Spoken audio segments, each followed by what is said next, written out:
strength, leadership, power, authority, guidance, patience are God's gift to us as men. We have to cherish that, not abuse it. I prayed this morning to be a better listener. Didn't work so well. We're human. You get back up. Yes, I've been high up on the mountain. I've been blessed. But that's a slippery slope. Yeah. And it's lonely up there. Yeah. You know, people don't know that side of it. We did not come this far to just break down and lose now. I'm a winner. I'm going to win.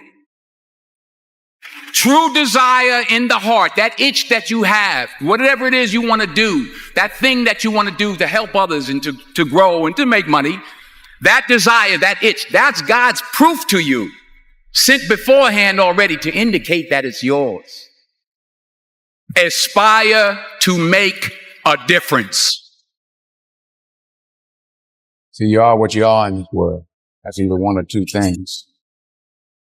Either you're somebody, You're nobody.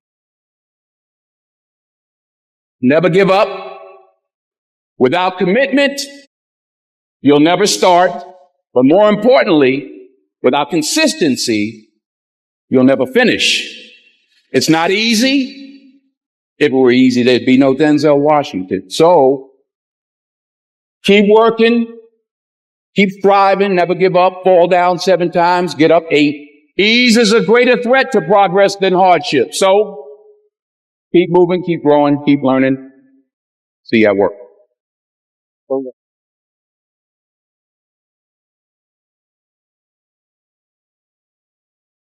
While it may be frightening, it will also be rewarding. So you got to get out there. You got to give it everything you got, whether it's your time, your talent, your prayers, or your treasures. Because taking risk is not just about going for a job. It's also about knowing what you know and what you don't know. It's about being open to people and to ideas. To get something you never had, you have to do something you never did.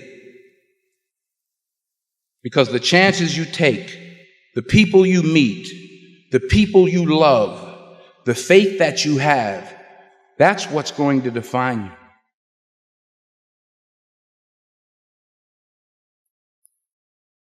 I found that nothing in life is worthwhile unless you take risks. Nothing. Nelson Mandela said, "There is no passion to be found playing small and settling for a life that's less than the one you're capable of living." Now, I'm sure in your experiences in school and applying to college and picking your major and deciding what you want to do with life, I'm sure people have told you to make sure you have something to fall back on. Make sure you got something to fall back on, honey. But I never understood that concept, having something to fall back on. If I'm going to fall, I don't want to fall back on anything. I want to fall forward. I figure at least this way I'll see what I'm going to hit. Fall forward. This is what I mean. Reggie Jackson struck out 2,600 times in his career, the most in the history of baseball. But you don't hear about the strikeouts. People remember the home runs. Fall forward. Thomas Edison conducted 1,000 failed experiments. Did you know that? I didn't know that. Because the 1,001st was the light bulb. Fall forward. Fail big. Today's the beginning of the rest of your life, and it can be very frightening. It's a new world out there. It's a mean world out there, and you only live once. So do what you feel passionate about. Take chances professionally. Don't be afraid to go outside the box. Don't be afraid to think outside the box. Don't be afraid to fail big, to dream big. But remember, dreams without goals are just dreams, and they ultimately fuel disappointment. So have dreams, but have goals. Life goals, yearly goals, monthly goals, daily goals. I try to give myself a goal every day. Sometimes it's just to not curse somebody out. Simple goals, but have goals. And understand that to achieve these goals, you must apply discipline and consistency. In order to achieve your goals, you must apply discipline, which you have already done, and consistency every day, not just on Tuesday and miss a few days. You have to work at it. Hard work works. You'll never see a U-Haul behind a hearse. I don't care how much money you make, you can't take it with you. The Egyptians tried it. They got robbed. That's all they got. You can't take it with you. And it's not how much you have. It's what you do with what you have. We all have different talents. Some of you will be doctors, some lawyers, some scientists, some educators, some nurses, some preachers. The most selfish thing you can do in this world is help someone else. Why is it selfish? Because the gratification, the goodness that comes to you, the good feeling that I get from helping others, nothing's better than that. Well, one or two things, but nothing's better than that. Not jewelry, not big house I have, not the cars, but it's the joy. That's where the joy is in helping others. That's where the success is. And anything you want good, you can have. So claim it. Work hard to get it. When you get it, reach back. Pull someone else up. Each one, teach one. Remember, just because you're doing a lot more doesn't mean you're getting a lot more done. Remember that. Just because you're doing a lot more doesn't mean you're getting a lot more done. Don't confuse movement with progress. Ladies and gentlemen, let me talk to you for a minute because some of you are losing your whole life before 9 a.m. You're not tired because life is hard. You're tired because your mornings are sloppy. You wake up late, you rush, you complain, you grab your phone, and before you even get out of bed, you've already handed your piece to the world.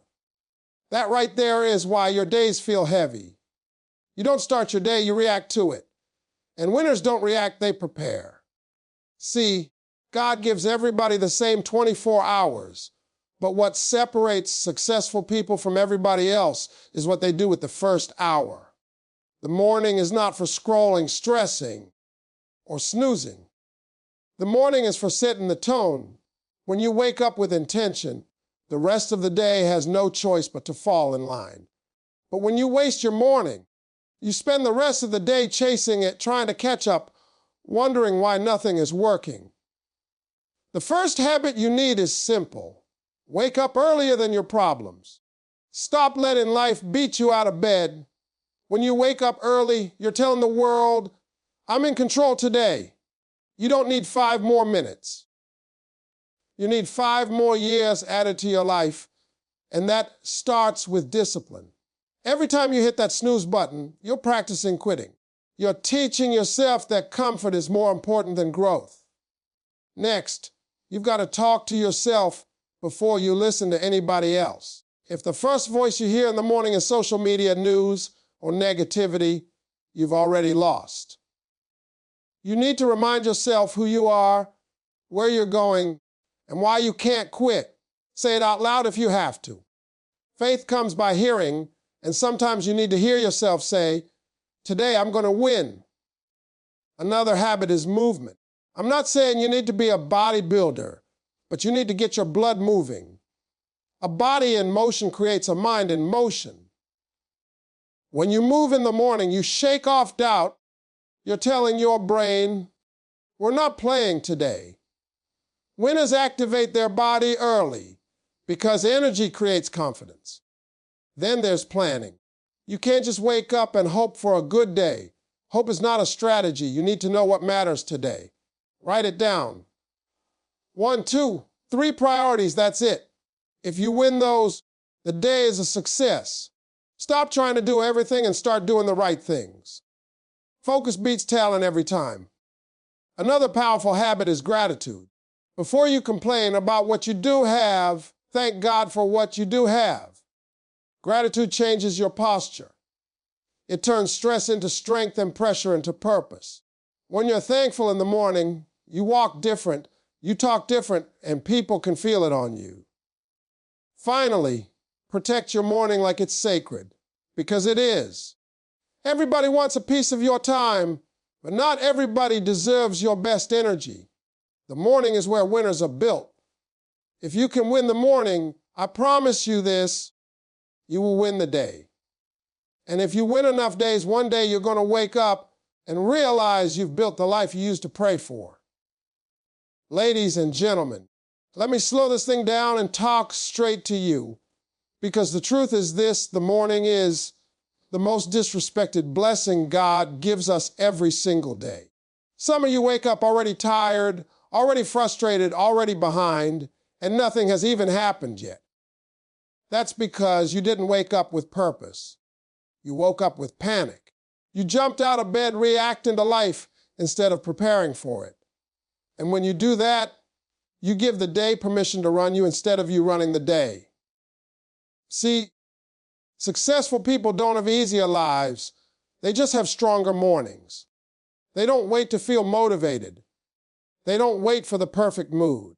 They understand that discipline is more powerful than feelings. When that alarm goes off, that's the first test of the day. And every time you hit snooze, you are choosing comfort over commitment. You're saying, I don't feel like it. And life don't care how you feel. Dreams don't care how you feel. Bills don't care how you feel. Your future don't care how you feel. When you wake up early, something powerful happens. You get quiet time. Time to think. Time to breathe. Time to hear from God. Most people never hear their own thoughts because the world is too loud. Phones ringing, notifications buzzing, problems screaming. But in the early morning, before everybody starts pulling on you, you can pull yourself together. That's when clarity comes. That's when direction shows up. And listen to me closely. Mornings are not about doing more. They're about doing what matters. If the first thing you touch in the morning is your phone, you've already lost control. Now you're comparing, scrolling, stressing, absorbing other people's problems. Before you know it, your mood is off, your energy is low, and you don't even know why. You didn't protect your mind. Winners guard their mornings because they understand that whatever gets your attention first gets your energy. Your morning is where confidence is built. When you wake up early and keep that promise to yourself, you start trusting yourself again. You stop feeling weak. You stop doubting. You start saying, if I can beat the bed, I can beat the day. That's why small wins in the morning lead to big wins in life. Making your bed, drinking water, moving your body, saying a prayer, these little things stack up. Momentum don't come from miracles, it comes from consistency. A lot of people say, I'm not a morning person. No, you're just not disciplined yet. Nobody is born loving early mornings. Winners are made, not born. They understand that sacrifice now saves regret later. You can either suffer the pain of discipline or the pain of disappointment, but either way, pain is coming. The difference is discipline pays you back. When you start your morning right, your attitude changes. Problems don't hit you the same. Delays don't break you the same. People don't get under your skin the same. Why? Because you already poured into yourself. You already reminded yourself who you are. and where you're going. You're not empty, so life can't drain you. Let me tell you something real. Your future is watching how you use your mornings. Every wasted morning is a vote against the life you say you want. Every focused morning is a deposit into your destiny. You don't need a new year, a new job, or new people. You need a new morning routine. Fix your mornings, and your days will line up. Fix your days, and your life will change. Ladies and gentlemen, I want you to understand something powerful today, because this right here can change your whole life. The way you wake up in the morning is the way you wake up to your destiny. Some of you are waking up with pressure on your chest, stress in your mind, and fear in your heart. You're waking up thinking about bills, people, mistakes, and problems. But you're supposed to wake up with purpose, not pressure. You're supposed to wake up knowing that today is another chance God gave you to move closer to the life you asked for. Most people wake up already defeated. They open their eyes and immediately grab their phone. They check messages, social media, news, and emails, and before they even stand up, they've already absorbed 10 different fears, comparisons, and distractions. Now their mind is polluted before their feet hit the floor. That's not waking up with purpose. That's waking up with chaos. If you don't control your morning will control you. Purpose means you wake up knowing why you got up. You wake up with a reason, even if you don't feel like it. You wake up and remind yourself, I'm here for something. I'm here to grow. I'm here to build. I'm here to win. Purpose doesn't always feel good. Sometimes purpose feels heavy. Sometimes purpose feels lonely, but purpose always feels meaningful. You have to stop waking up asking, what do I have to do today? And start waking up asking, who do I need to become today? Because your day is not just about tasks, it's about transformation. Every morning is a chance to become stronger, wiser, more disciplined, more focused. And if you waste that chance, you waste growth. Pressure comes when you let the world speak before you speak to yourself. You let deadlines, people, problems, and opinions talk to you before you talk to your soul. I'm before anybody else talks. To you, you need to talk to you. You need to remind yourself that you're capable, that you're chosen, that you're still in the game. When you start your morning with your own voice, you walk into the day with power instead of panic. Let me tell you something. Waking up with purpose is not about having everything figured out. It's about deciding that today matters. It's about deciding that your dreams matter. It's about deciding that you matter. A lot of people wake up feeling worthless because they measure their life by what they don't have yet. But purpose says, I'm grateful for where I am and I'm committed to where I'm going. When you wake up with purpose, you move different. You don't drag your feet. You don't complain as much. You don't waste hours on nonsense. You become intentional. You start asking better questions. You start making better decisions. You start choosing growth over comfort. And that's when life starts to shift. The truth is, pressure will always exist. Life will always have challenges. But purpose gives pressure meaning. Pressure without purpose breaks people. Pressure with purpose builds people. When you know why you're doing something, you can handle almost anything. You can handle rejection, delays, criticism, and failures because you know this is part of the journey. So tomorrow morning when you open your eyes, don't wake up as a victim. Don't wake up as a slave to your phone. Don't wake up as a person waiting for life to happen. Wake up as a person on assignment. Wake up as a person with intention. Wake up as a person who knows today is another step toward greatness. Because the moment you wake up with purpose, pressure loses its power over you.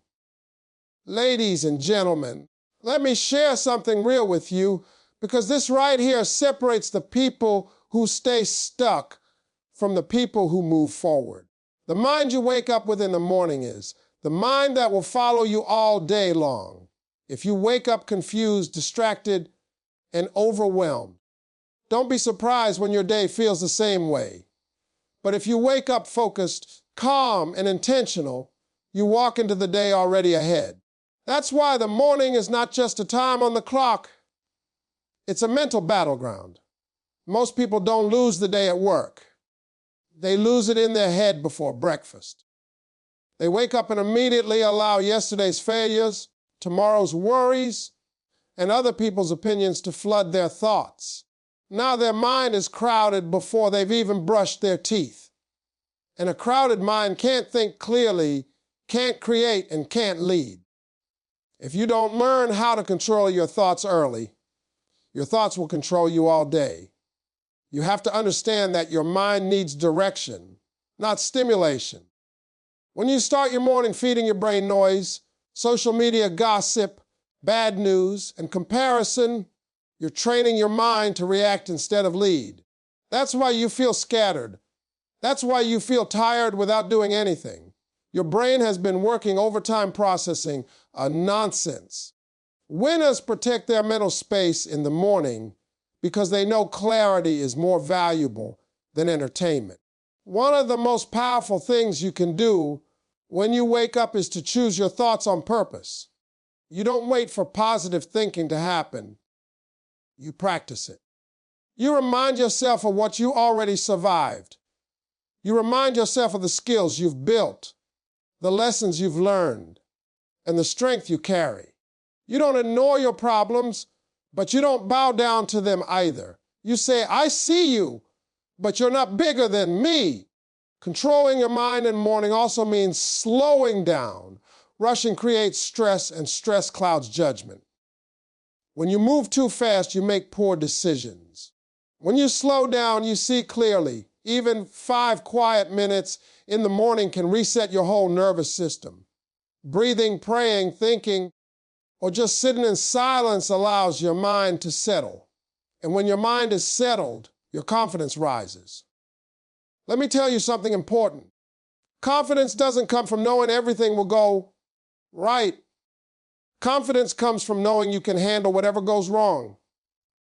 When you take control of your thoughts early, you stop being emotionally fragile. Every little thing doesn't throw you off. You stop snapping at people. You stop doubting yourself. You stop feeling like you're always behind. That's mental strength, and it's built in the morning. A lot of people say, I can't control my thoughts. That's not true. You can't stop thoughts from showing up, but you can choose which ones get to stay. Your mind is like a house. You don't open the door to everybody. You decide who gets access. And the morning is when you set the rules. Whatever you allow in early will hang around all day. When you master your morning mindset, your productivity increases without extra effort. You focus better. You listen better. You respond instead of react. You stop wasting energy on things that don't matter. You stop carrying emotional weight that doesn't belong to you. That's how you win days consistently, not by doing more, but by thinking better. The people who are winning in life are not smarter, luckier, or more gifted. They are more intentional with their thoughts. They decide who they're going to be before the world tells them who they should be. And that decision, made quietly in the morning, becomes the difference between and that drains you and a day that moves you forward. Ladies and gentlemen, let me be honest with you, because this is where a lot of people get it wrong. Motivation is not what changes your life. Motivation comes and goes. Some days you feel it, some days you don't. But discipline shows up even when you don't feel like it. Discipline is the bridge between the life you have and the life you want, and the morning is where that bridge is built. Too many people are waiting to feel inspired before they take action. They say, when I feel motivated, I'll wake up early. When I feel motivated, I'll work on my goals. When I feel motivated, I'll change. But let me tell you something, that feeling might never come. Life doesn't reward intentions, it rewards consistency.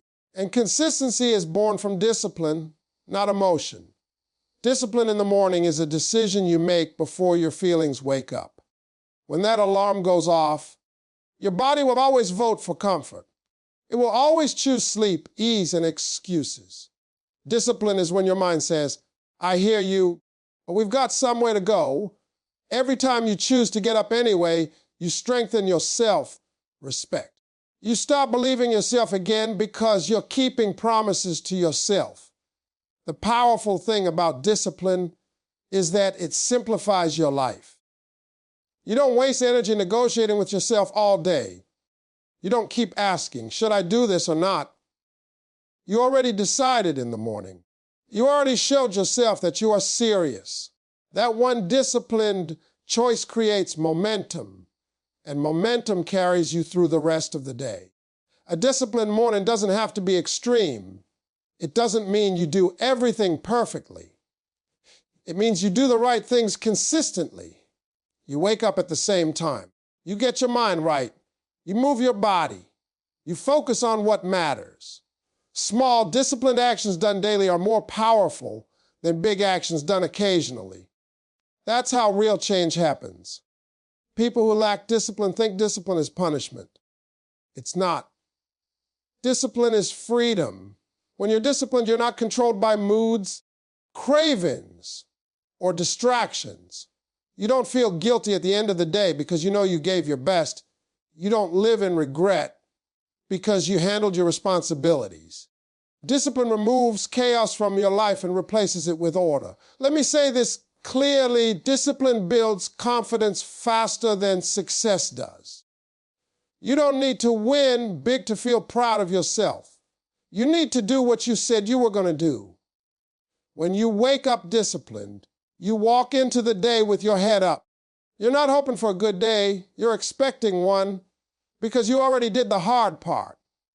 A lot of people think discipline is something you're born with. That's a lie. Just like a muscle, the more you use it, the stronger it gets. The first few mornings will be hard. You'll want to quit. You'll want to make excuses. But if you push through that resistance, discipline becomes your new normal. And here's the truth most people don't want to hear. Your life is a reflection of your daily discipline. Not your goals, not your dreams, not your prayers, but your habits. If you want to change your future, change what you do every morning. Because discipline in the morning creates strength in the afternoon and peace at night. When you choose discipline over comfort, you're choosing growth over stagnation. You're choosing progress over excuses. You're choosing to become the person your future needs you to be. And that choice, made every morning, is what separates people who talk about change from people who actually experience it. Ladies and gentlemen, let me tell you something that most people overlook, but it's one of the biggest secrets to winning in life. You don't win your life in one big moment. You win it in small moments, repeated every single day. And the most important small moments happen in the morning. People are out here waiting for a breakthrough, waiting for a miracle, waiting for a big opportunity. But they are ignoring the small wins that build the strength to handle those big moments when they finally arrive. A lot of people wake up thinking success is about doing something massive. They think if they can just make one big move, everything will change. But life doesn't work like that. Life is built on habits, and habits are built in the morning. When you wake up and win the small things, you send a powerful message to yourself. I'm serious about my life. And when you don't win the small things, you quietly train yourself to settle. Winning small starts the moment you open your eyes. Getting up when you said you would is a win. Making your bed is a win. Drinking water instead of reaching for your phone is a win. Taking a few minutes to breathe, pray, or think is a win. None of these things will make headlines, but together they build discipline, confidence, and momentum. And momentum is everything. Here's the truth. Your brain believes what you show it, not what you tell it. You can say you're focused. You can say you're committed. You can say you want more out of life, but if your actions don't match, your brain doesn't buy it. When you stack small wins in the morning, your brain starts to trust you. And when you trust yourself, you move differently throughout the day. Small wins create energy. When you start your day already accomplishing things, you don't feel lazy, you don't feel behind, you don't feel overwhelmed. You feel capable. And that feeling carries over into your work, your relationships, and your decisions. You stop procrastinating so much because you already proved to yourself that you can act instead of delay. Most people lose confidence because they keep breaking promises to themselves. They say they'll wake up early, but they don't. They say they'll focus, but they get distracted. Over time, that chips away at self-belief. But every small win repairs that damage. Every time you do what you said you would do, even when it's uncomfortable, you rebuild trust with yourself. And self-trust is the foundation of success. Winning small also teaches you patience. You stop chasing shortcuts. You stop comparing your journey to other people's highlights. You understand that real growth takes time, and you're okay with that because you see progress daily. Small wins remind you that you're moving forward, even if it's one step at a time. Let me say this clearly. Big success is just small success done consistently. The people you admire didn't wake up one day and suddenly become disciplined, confident, and focused. They built that person slowly, morning by morning. They didn't rely on motivation. They relied on habits. And habits don't need hype. They need repetition. When you win your morning in small ways, you start feeling like life is happening to you. You start feeling like you're participating in your own growth. You become proactive instead of reactive. You don't wait for the day to give you something. You bring something to the day. Over time, these small morning wins change your identity. You stop seeing yourself as lazy, inconsistent, or unlucky. You start seeing yourself as disciplined, dependable, and capable. And once your identity changes, your behavior follows naturally. You don't force success anymore, you attract it. So don't underestimate the power of small wins. Don't ignore the quiet victories, because those small, disciplined choices you make every morning are building a version of you that can handle big opportunities, big responsibilities, and big success when it shows up. Ladies and gentlemen, let me leave you with something that ties all of this together, because consistency is the real difference between people who talk about change and people who live it.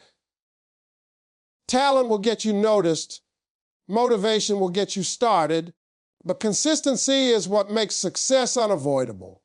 And the place where consistency is either built or broken is in the morning, before anybody is watching, before anybody is clapping, before anybody even knows what you're doing. Most people are inconsistent not because they are lazy, but because they are emotional. They do things when they feel good and stop when they don't. But life doesn't run on your feelings. Your future doesn't care how motivated you were last week.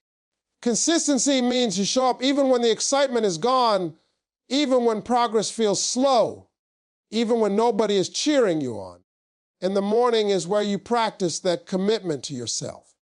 Consistency in the morning creates structure, and structure creates stability. When your mornings are random, your life feels random. One day you're focused, the next day you're lost. One day you're disciplined, the next day you're frustrated. But when you wake up at the same time, follow the same simple routine, and protect that time daily, your life starts to feel grounded. You're not guessing anymore. You know who you are when you wake up. A lot of people quit too early because they don't see instant results. They wake up early for a week, don't see change, and go back to old habits. But consistency is not about quick rewards. It's about long-term transformation. You don't see the results right away, but consistency is working on your character before it works on your circumstances. It's building patience, discipline, and resilience behind the scenes. Let me tell you something real. Consistency is how ordinary people achieve extraordinary things. You don't have to be the smartest. You don't have to be the most talented. You just have to keep showing up. When you consistently win your mornings, You consistently win your mindset. And when your mindset is right, your actions follow. Consistency also removes fear. When you do something every day, it stops feeling scary. It becomes familiar. It becomes normal. That's why people who are consistent don't overthink as much. They don't waste time wondering if they should do something. They just do it. And while others are debating, consistent people are making progress. Here's the truth. Your habits are voting every day for the person you are becoming. Every consistent morning is a vote for discipline. Every skipped morning is a vote for excuses. Over time, those votes add up, and one day you wake up and realize you've become exactly what your habits have been shaping. Consistency also builds peace. When you know you handled your responsibilities, you sleep better at night. You're not haunted by regret. You're not replaying missed opportunities. You're not stressed about tomorrow because you already proved today that you can handle it. That peace is priceless. A lot of people think consistency is boring. They want excitement. They want something new every day. But boring is what builds greatness. Repetition is what creates mastery. The same routine, done with intention, day after day, is what separates professionals from amateurs. When you commit to consistent mornings, you stop chasing motivation. You stop relying on hype. You become dependable to yourself first. And once you become dependable to yourself, the world starts to trust you too. Opportunities come to people who are consistent because consistency signals reliability. So if you want to change your life, don't look for a dramatic moment. Look for a consistent one. Wake up tomorrow and do the right thing again. And the next day, do it again. And the next day, do it again. Because consistency in the morning doesn't just win you the day, it builds the life you've been working toward all along. Ladies and gentlemen, let me talk to you today about something that can change your entire life if you truly understand it. I'm not talking about overnight success. I'm not talking about a miracle that happens while you're sleeping. I'm talking about improving yourself just 1% every single day in 2026. 1%. That sounds small, but don't let small fool you. Small things done consistently become life-changing things. See, most people don't fail because they aim too low. They fail because they quit too early. They want a brand new life without becoming a brand new person. But growth doesn't work like that. God doesn't bless confusion. Progress requires order, patience, and discipline. 1% a day means you wake up with intention. It means you decide that today, no matter what happens, you will be slightly better than you were yesterday. Ladies and gentlemen, let me explain something powerful about improving yourself 1% every single day, because this idea sounds simple, but it is not easy, and that's why it works. Most people are looking for a breakthrough, a big moment, a sudden change that flips their life around overnight. But life doesn't usually move like that. Success is quiet at first. Growth is invisible in the beginning. 1% a day is not flashy, it doesn't get applause, and it doesn't make headlines, but it builds a foundation so strong that nothing can shake it once it's set. When you choose to improve 1% daily, you are choosing progress over perfection. You're saying, I don't have to get it all right today, but I refuse to stay the same. That mindset alone separates winners from quitters. People quit because they try to change everything at once. They overload themselves, they burn out, and then they tell themselves the story that they're not disciplined enough or talented enough. That's not true. They were just impatient. 1% a day removes the pressure and replaces it with consistency. See, small changes don't feel important in the moment. Reading 10 minutes doesn't feel like success. Saving a small amount of money doesn't feel like wealth. Waking up a little earlier doesn't feel like transformation. But those small actions stack up. And when they stack up long enough, they create momentum. Momentum is dangerous in a good way because once you have it, life starts moving in your favor faster than you expected. 1% a day also teaches you humility. It reminds you that you are a work in progress. It keeps your ego in check. You stop comparing your chapter 1 to somebody else's chapter 20. You stop rushing the process and start respecting it. Growth takes time because character takes time. Wisdom takes time. Strength takes time. Anything built too fast usually collapses just as quickly. Let me tell you something else. 1% a day trains your mind to win small battles. And when you learn how to win small battles, you gain confidence. Confidence doesn't come from hype. It comes from evidence. When you keep promises to yourself every day, even tiny ones, you start to trust yourself. And once you trust yourself, you become unstoppable. Most people don't lack ability. They lack self-trust. 1% a day rebuilds that trust brick by brick. There will be days when 1% feels impossible. You'll be tired. You'll be discouraged. You'll feel like nothing is changing. Those are the most important days, because showing up on those days is what separates discipline from motivation. Anybody can improve when they feel good. Growth happens when you show up anyway. Even if all you can give is the smallest effort, give it. That still counts. 1% a day also forces you to be intentional. You stop living on autopilot. You start asking yourself better questions. What habit can I improve today? What thought do I need to let go of? What action moves me forward instead of holding me back? Improvement doesn't always mean doing more. Sometimes it means doing less of what's hurting you. Letting go of negativity, excuses, and distractions is progress too. And don't underestimate the power of time. Time is either your greatest enemy or your greatest ally. When you waste it, it works against you. When you invest it, it multiplies for you. 1% a day turns time into a partner instead of a threat. Weeks turn into months. Months turn into years. And one day, you look back and realize you are standing in a place you once prayed for. This approach also builds resilience. When life hits you, and it will, you don't fall apart as easily. Why? Because you've been strengthening yourself daily. You've been preparing without even realizing it. 1% a day makes you stronger mentally, emotionally, and spiritually. You become the kind of person who adapts instead of breaks. What I love about this idea is that anyone can do it. You don't need money. You don't need connections. You don't need permission. You just need a decision. A decision to show up for yourself today, and then make that same decision again tomorrow. Improvement becomes a lifestyle, not a goal. And when growth becomes who you are, success eventually finds you because you've become ready for it. Ladies and gentlemen, let me tell you something that most people don't want to hear, but it's the truth. Motivation is not going to save you. Motivation is a feeling, and feelings change. Discipline is what carries you when motivation disappears.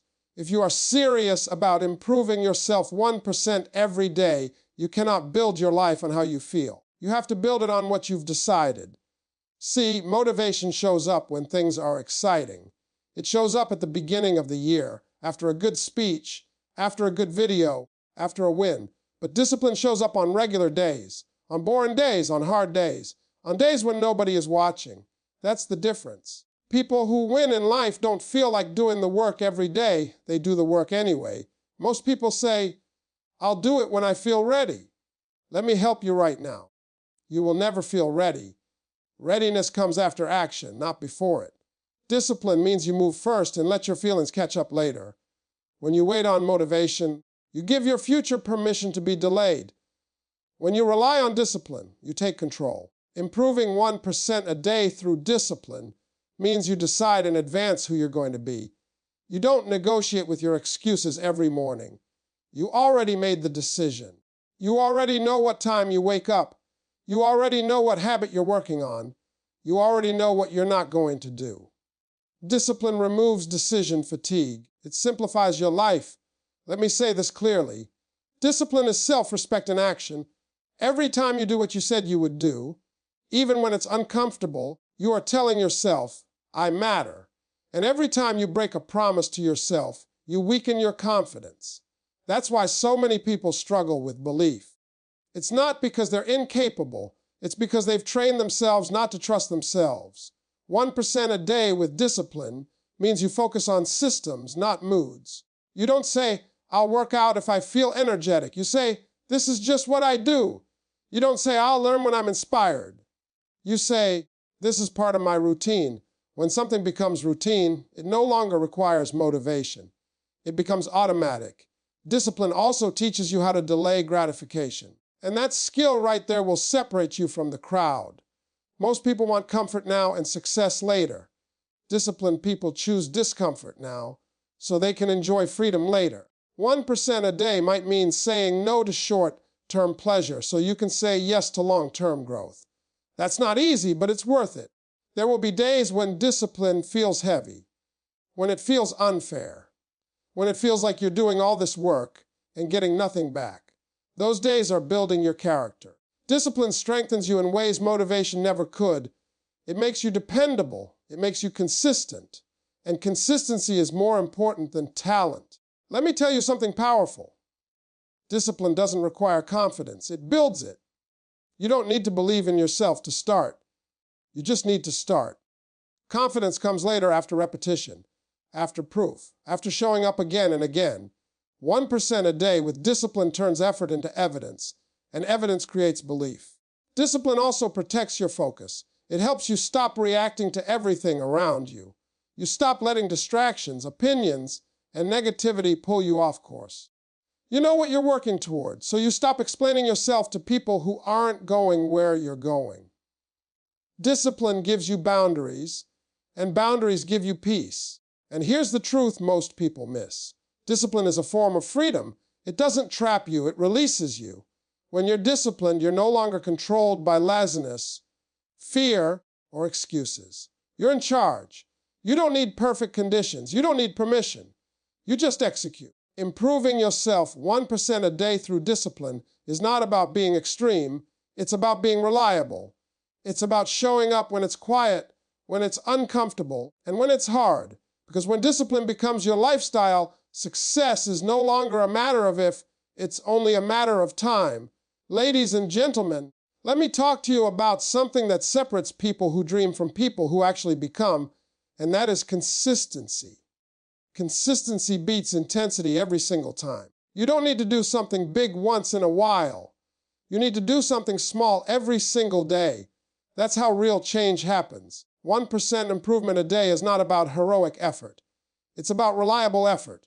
See, most people get excited, go all, Expedi 3 kilowatt 700 watt SY CDIGN con kilon. Ladies and gentlemen, let me speak to you about consistency, because consistency is the bridge between who you are and who you're trying to become. A lot of people confuse intensity with progress. They think if they go hard for a week, a month, or even a day that it's enough. But intensity burns out. Consistency builds lives. 1% every day works only if you show up every day, not when you feel like it, not when it's convenient, but when it's required. Most people don't fail because they lack talent. They fail because they lack follow-through. They start strong and finish weak. They make promises in emotional moments and abandon them when reality shows up. Consistency means you stop depending on excitement and start depending on structure. You don't need to feel inspired to stay consistent. You need a routine that carries you when inspiration is gone. Consistency teaches you patience. It forces you to accept that progress takes time. We live in a world that celebrates instant results, but anything worth having takes repetition. You don't get strong by lifting once. You don't get wise by learning once. You don't change your life by trying once. You change it by repeating the right actions long after the excitement has faded. 1% a day with consistency means you understand that success is cumulative. Nothing you do today is wasted, even if you can't see the results immediately. Every small action is a deposit, and just like money in the bank, those deposits grow with time. The problem is most people keep checking their balance too soon. They quit because they don't see results fast enough. Consistent people trust the process even when the process feels slow. Consistency also builds identity. You stop saying, "I'm trying," and you start saying, "This is who I am." You become the kind of person who shows up, the kind of person who finishes, the kind of person who doesn't need to announce what they're doing because their actions speak for them.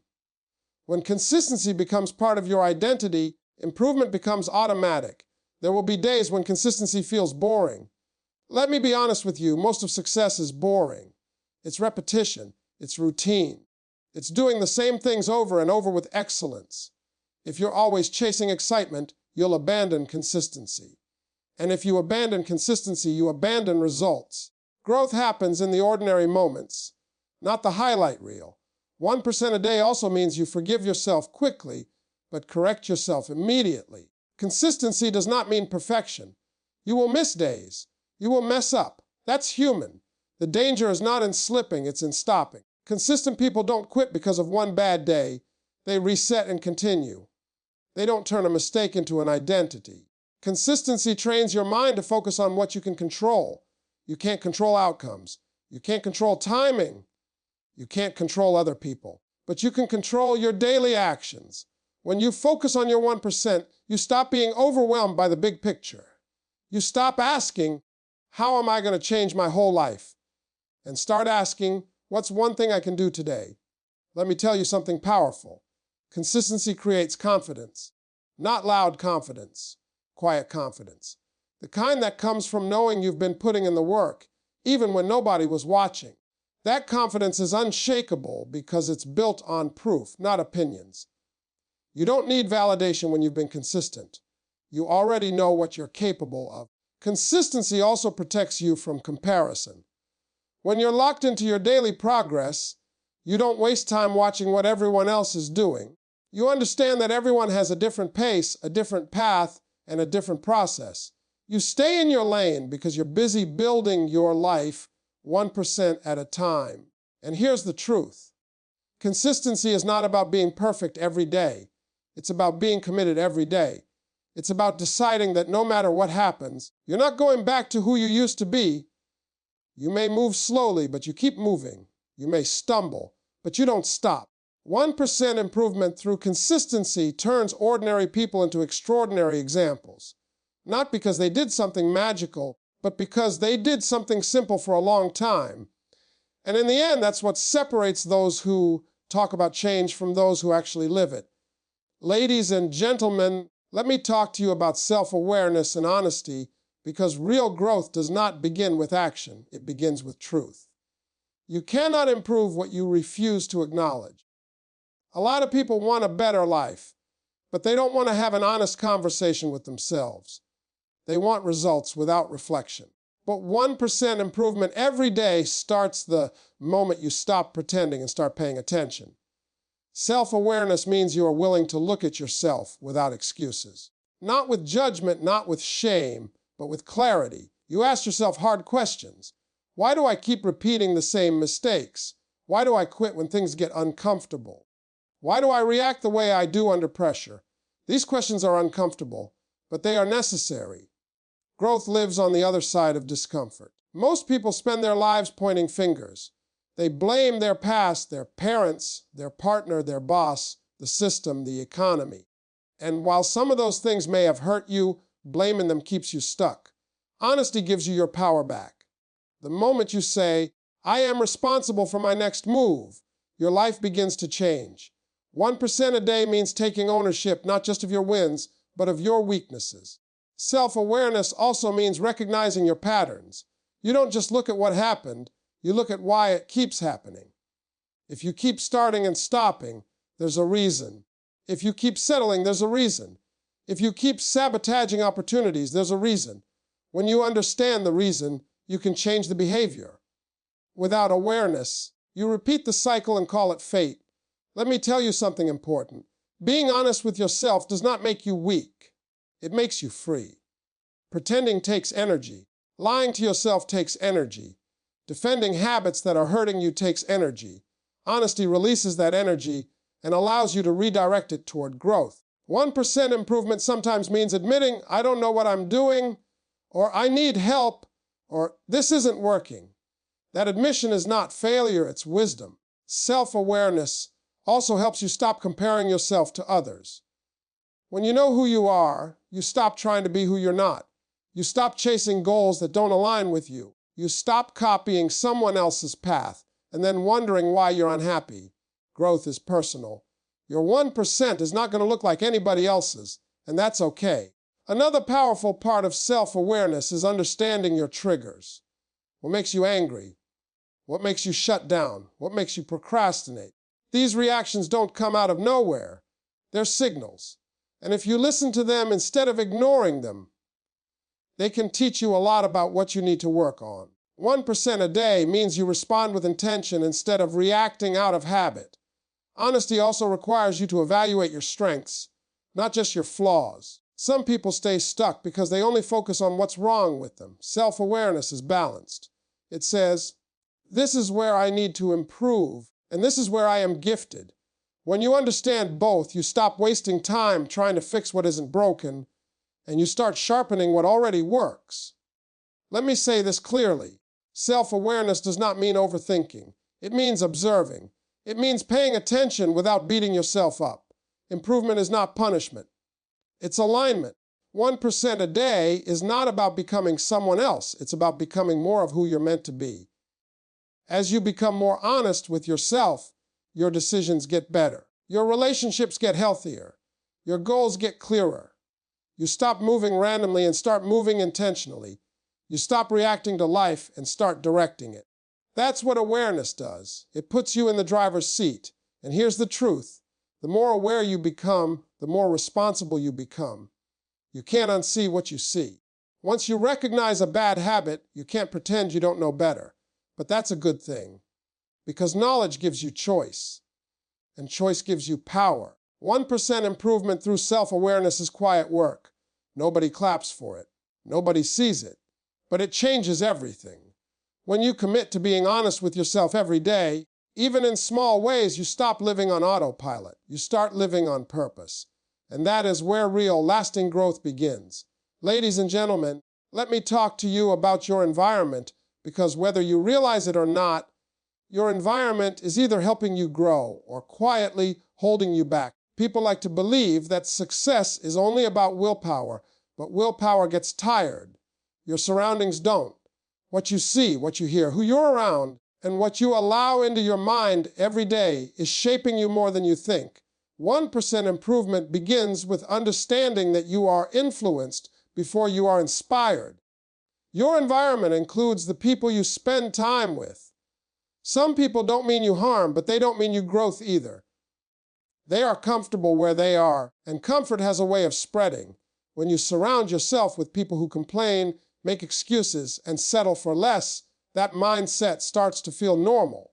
On the other hand, being around people who are disciplined, focused, and intentional raises your standards without them saying a word. 1% a day sometimes means changing who has access to you. Let me be clear. This is not about cutting people off in anger or pride. It's about protecting your direction. Everyone can't go where you're going, and that doesn't make them bad. It just makes them different. Growth requires alignment. If you're trying to build a better future, you cannot constantly sit in spaces that celebrate the past. Your environment is also what you feed your mind. The music you listen to, the videos you watch, the conversations you engage in, these things are seeds. And seeds grow. If you constantly feed your mind negativity, fear, gossip, and doubt, don't be surprised when that's what shows up in your thoughts. 1% improvement might mean replacing 10 minutes of scrolling with 10 minutes of learning. That small shift can change the direction of your thinking over time. Your physical environment matters too. The condition of your space reflects the condition of your mind. When your surroundings are cluttered, your thoughts often are as well. Cleaning up your space is not just about being neat, it's about clarity. When you organize your environment, you reduce distractions and create room to focus. 1% a day might simply be putting things back where they belong, and that discipline spills into other areas of your life. Let me tell you something powerful. Your environment should make the right choices easier and the wrong choices harder. If you want to improve your health, surround yourself with better options. If you want to improve your mindset, surround yourself with better information. If you want to improve your discipline, create routines that support it. Don't rely on strength, rely on structure. Many people sabotage their growth without realizing it. They say they want change, but they keep everything the same. Same habits, same conversations, same routines, same excuses. Change doesn't work like that. 1% improvement requires intentional shifts. Not dramatic ones, intentional ones. Small changes in your environment create big changes in your behavior. Your environment also includes what you tolerate. What you allow to continue will continue. If you tolerate disrespect, laziness, or chaos, You're telling yourself that's acceptable. Raising your standards is a form of self-respect. 1% a day might mean saying no where you used to say yes, or setting a boundary where you used to stay silent. And let's talk about solitude. Sometimes the environment you need most is silence. Growth requires moments of isolation, not loneliness, but focus. Time to think, time to reflect, time to hear your own voice. When you're always surrounded by noise, you can't hear direction. 1% a day might mean taking a few minutes away from everyone and everything to reconnect with yourself. Your environment will not change on its own. You have to shape it. You have to decide what stays and what goes. And as you grow, your environment will need to grow with you. What worked for you last year may not work for you this year. That's not failure, that's progress. When you intentionally design your environment to support your goals, improvement stops feeling like a fight. It becomes natural. It becomes easier to show up, easier to stay consistent, and easier to believe in what you're building. 1% improvement through your environment is quiet, but it is powerful. Over time, it turns effort into alignment, and alignment makes growth sustainable. Ladies and gentlemen, let me talk to you about faith, patience, and action, because real growth happens when these three work together. A lot of people have faith but no action. Others take action but have no patience. And some are patient but don't truly believe. 1% improvement every day requires balance. You have to believe something better is possible, be patient enough to let it develop, and disciplined enough to keep moving even when nothing seems to be happening. Faith is not just believing things will work out. Faith is trusting that your effort matters even when you don't see results yet. It's waking up and doing the right thing without proof that it will pay off immediately. Faith allows you to plant seeds without standing over the ground asking when they're going to grow. 1% a day is an act of faith because you are investing in a future you cannot yet see. Patience is what keeps you steady when progress feels slow. We live in a world that wants everything now. Fast success, fast money, fast recognition. But fast growth often skips the lessons you need to sustain success. Patience teaches you endurance. It teaches you how to stay calm while you're waiting. And waiting is not passive. Waiting is working quietly without applause. Many people quit not because they can't do it, but because they can't wait. They give up right before things start to change. 1% improvement requires you to accept that timing is not in your control, but effort is. When you focus on your daily effort instead of the outcome, patience becomes easier. You stop rushing the process and start respecting it. Action is where belief turns into reality. Faith without action is just hope, and hope without movement doesn't change anything. 1% a day means you do something small, something intentional, every single day. You don't wait until conditions are perfect. You move with what you have. Action builds momentum, and momentum builds confidence. Let me tell you something important. Action does not require clarity. It creates clarity. Most people wait until they feel certain before they move, but certainty comes after repetition. When you take action consistently, even small action, you start to understand what works and what doesn't. You adjust, you grow, you get better. That's the process. Faith also keeps you grounded when results start to come. It reminds you that you didn't get here alone. It keeps you humble. It keeps you grateful. And gratitude protects your mindset. When you appreciate the journey, you don't get bitter about the wait. You don't feel entitled. You stay teachable. Patience teaches you emotional control. It helps you stop reacting to setbacks as if they're permanent. A bad day doesn't mean a bad life. A slow season doesn't mean failure. 1% improvement is about staying steady through highs and lows. When you develop patience, you stop quitting on yourself every time things get hard. Action also builds courage. Fear loses its power when you move. You may still feel afraid, but you're no longer stuck. 1% a day doesn't eliminate fear. It teaches you how to move with it. And every time you act despite fear, you grow stronger. There will be days when faith is tested, patience is stretched, and action feels heavy. Those days matter the most. Those are the days that shape your character. Growth is not just about getting better results. It's about becoming a stronger person. 1% improvement is as much internal as it is external.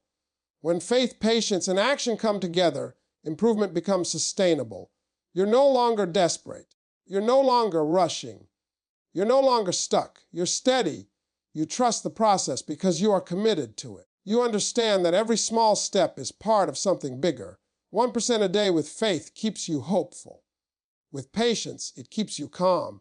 With action, it keeps you moving. And when you keep moving long enough with belief and endurance, progress becomes inevitable. If I'm stressed in my life, I got to stop managing. I got to start creating. Creating life on your terms, like deciding what are the immutables. It's like, if you want to take the island, you got to burn your boats. If you have a way to go back, the mind will rationalize and you will go back. But if you really are committed to a greater quality of life, you have to have something you value more than your present way of doing things. Like you wake up every day and you know that life is a gift and you want to give back even more. When I say to people, you want your life to keep growing, keep putting yourself in new environments. Keep getting around things you're not used to and let something hit you. You know, like people don't know their passions because they keep going and doing the same things. It's like, get around where it's better and see what hits you. For things to change, you got to change. For things to get better, you got to get better, right? The story is the belief you've told yourself over and over, because belief is the invisible force that controls everything in your life. And when you have a belief that you've honed because you're fearful and you've never done this before, then I can show you exactly how to do it. And you'll say, it doesn't work. I've tried that. Yeah. How many times? How hard? How many minutes? Right? But what's behind the story is your state, your mental, emotional state. If I said to you, I am going to lose 12 pounds in the next 6 weeks, there is non-negotiable. Here's what I'm going to do. This and this and this and this. Do you think I'm going to do it?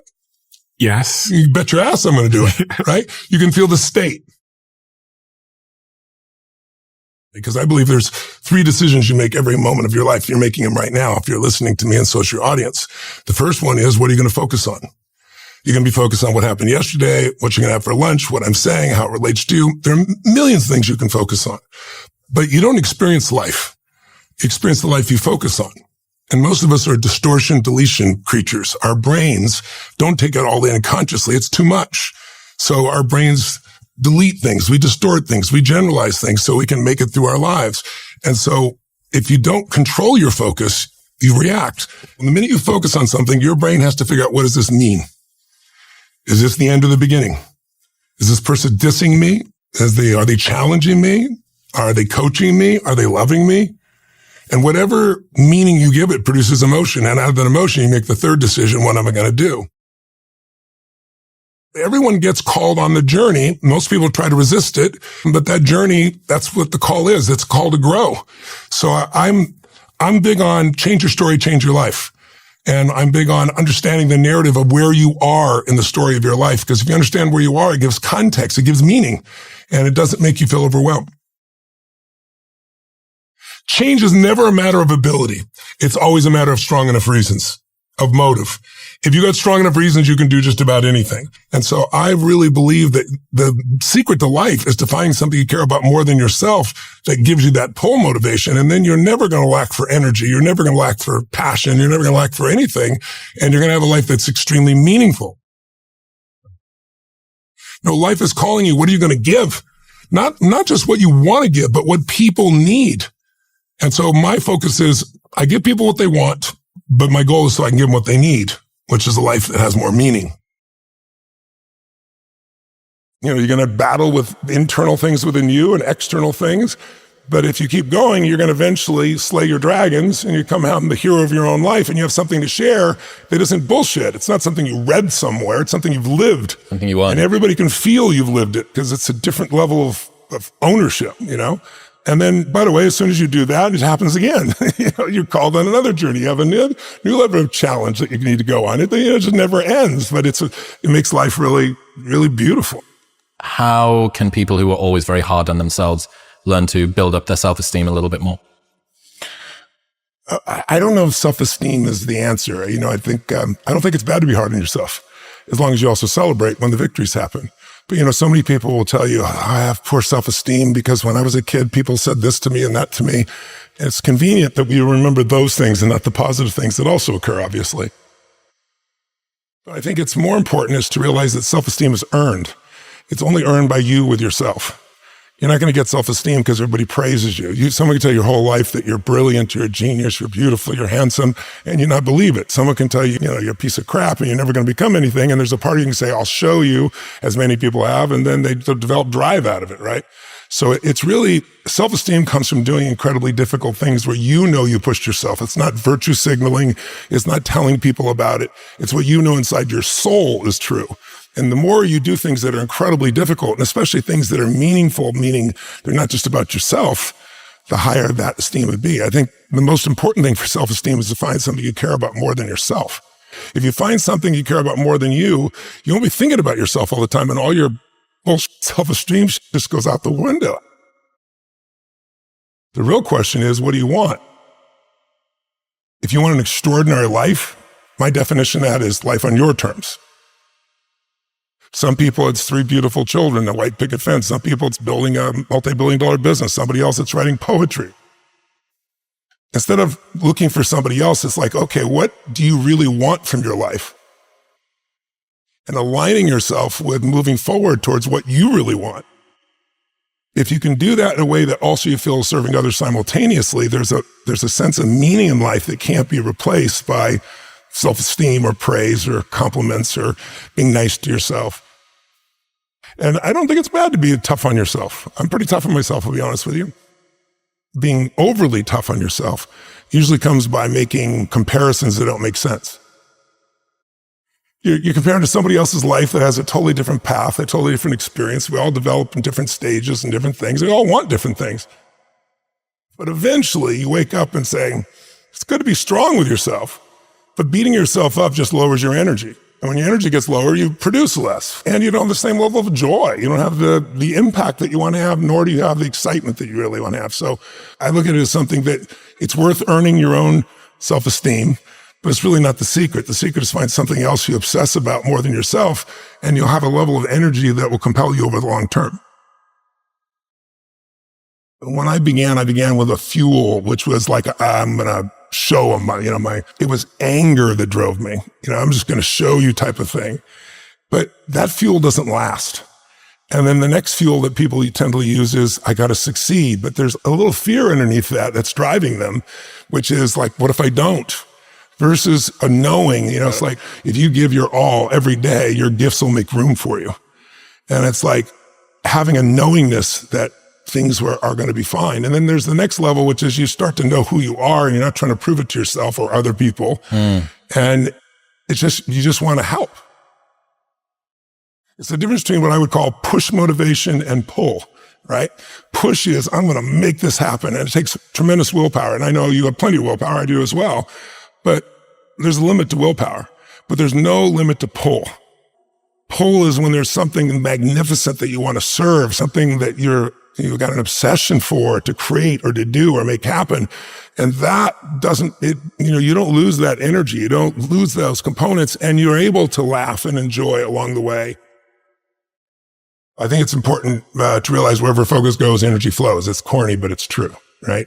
In fact, maybe an easier way of saying it is, we don't experience life. None of us do. We experience the life we focus on. So in any moment, what's wrong is always available. So is what's right. So it's not about being positive. It's about being intelligent. You got to look at the impact of what you're believing. And you got to look at and say, where's my focus going? I can always be upset about something. I can always find something to be joyous or at least grateful for, which leads to joy. And I think it's learning to discipline your disappointments, not allow them to grow and to move on and to use whatever life has given you. Where do you tend to focus more? Your past, your present, or your future? We all spend all three, but where do you spend more of your time? Most of us who are achievers tend to focus on the future, but all the joy is in the present. The majority of people spend a lot of time in the past, and the problem is you can't change it. You're constantly focused on what's missing versus what you have. You're focused on what you can't control. And there's two worlds, right? The external world, the internal world. We can't control the external world. We can influence it. The part we can control is what's going on inside of us. And that we can control what we focus on. We can control the meaning. We can decide the meaning. We're the meaning makers, and we can decide what to do. And when we make those 3 decisions, we're in control of our life, and all the anxiety and bullshit tends to go away, especially if we're trying to do that to serve something more than ourselves. Because you can't serve something more than yourself and not benefit. When you want some self-esteem, do something worthwhile beyond just yourself. We all know the 2 emotions that destroy your relationship, your business, your life, it's fear and anger. Those are 2 extremes. You can't be grateful and fearful simultaneously.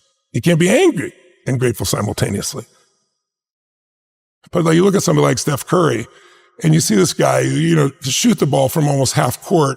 So he doesn't even look. He turns around and just waves because he knows it's in already. And there's swish and the crowd goes crazy. And people look at that and go, he's unbelievable. He's unbelievable. He's the greatest 3-point shooter in history. There's no one like him. But what they don't pay attention to is that isn't like a little gift. He shoots 500 shots every single day, never less than that, 7 days a week. For more than 15 years, his 15-year professional career. He's been doing it since before he was in college. His dad really trained him. So think of that, 3,500 shots a week, 168,000 shots in a year, 2 million shots in his 15-year NBA career, so he can make 3,600 shots. Not even 1/10%. I tell people, you get rewarded in public for what you practice in private. I think everything happens for a reason. I think there's a higher purpose. I think it's my job to find it. I think that life happens for us, not to us, but it's our job to figure it out. You can make some simple patterns and change your whole life, a focus. The minute you focus on something, your brain has to decide, what does it mean? And meaning is what creates emotion, and emotion is where your life is, right? And so the quality of your life is the quality of your emotions. We all have a pattern of focusing on what we have and at times on what's missing. Which one do you think most people spend more time focusing on, what they have or what's missing?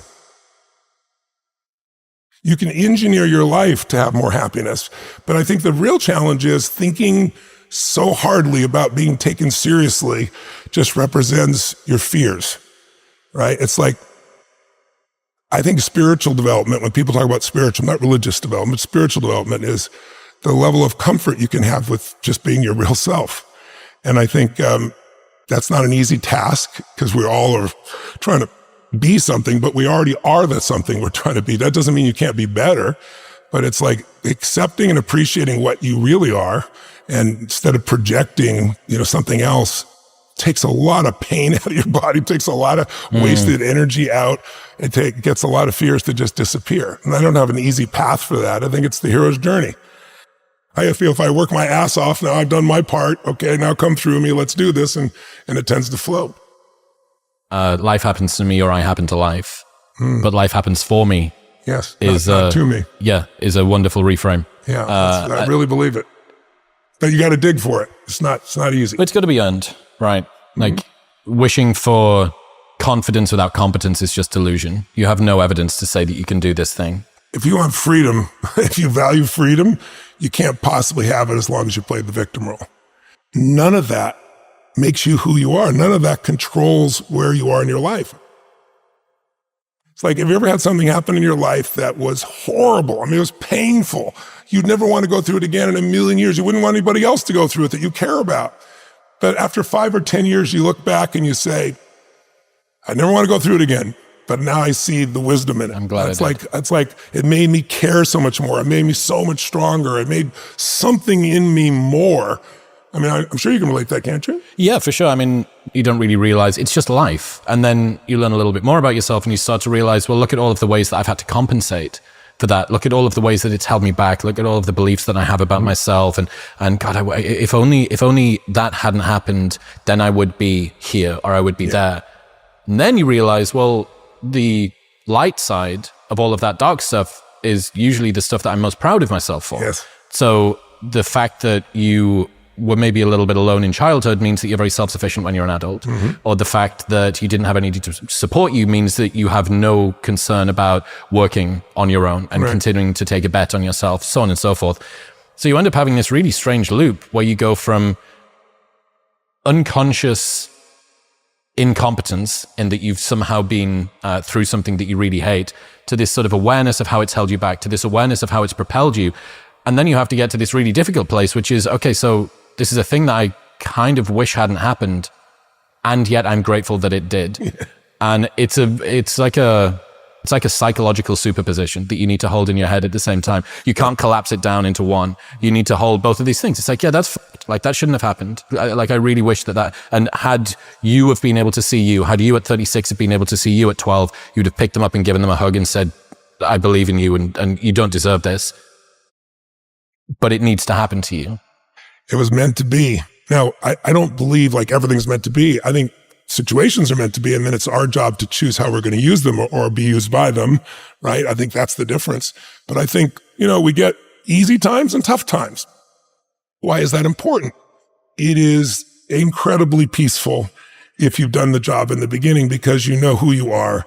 Now you have an amazing life.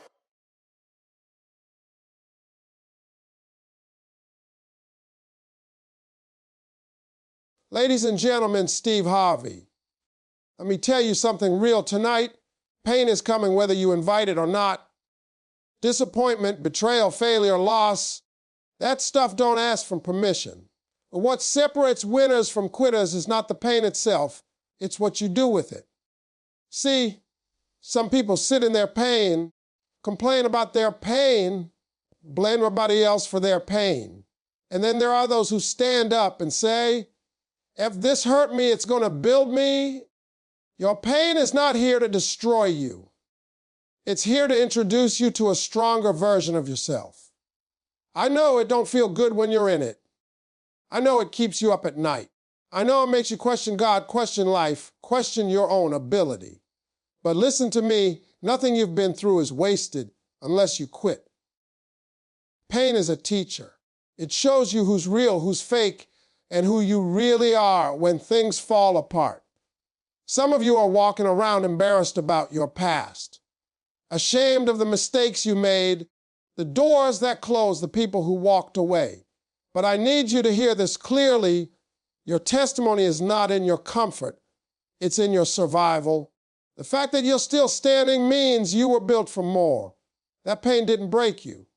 It sharpened you. See, pain gives you focus. When you've been broke, when you've been betrayed, you trust different. When you've failed, you work different. Pain puts fire in your belly that motivation alone can't give you. It teaches disciplines. It teaches gratitude. And most importantly, it teaches you not to waste time on things that don't matter. Stop asking, why me? And start asking, what is this trying to make me? Because God never allows pain without a purpose. Every tear you cried was watering a future you haven't seen yet. Every setback was setting you up, but you can't use your pain if you keep running from it. Face it, own it, learn from it, then rise above it. Let me leave you with this. The same pain that could have turned you bitter can turn you better.